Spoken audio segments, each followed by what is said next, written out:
బొద్దెమ్మ పండుగ కథ బొద్దెమ్మ పండుగ ఆంధ్రప్రదేశ్, తెలంగాణ రాష్ట్రాలలో అమ్మాయిలు జరుపుకునే ప్రత్యేక పండుగ.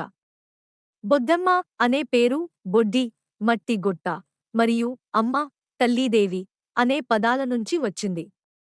ఈ పండుగను వర్షాకాలంలో పంటలు బాగా పండాలని, గ్రామం ఆనందంగా ఉండాలని ప్రార్థిస్తూ జరుపుతారు. పురాణ కాలంలో ప్రజలు భూమాతను పూజిస్తే మంచి వర్షాలు కురుస్తాయని, పంటలు పుష్కలంగా పండుతాయని నమ్మకం. అందుకే గ్రామంలోని అమ్మాయిలు కలిసి పొలాల నుండి మట్టి తెచ్చి బొద్దెమ్మ విగ్రహాన్ని తయారు చేస్తారు.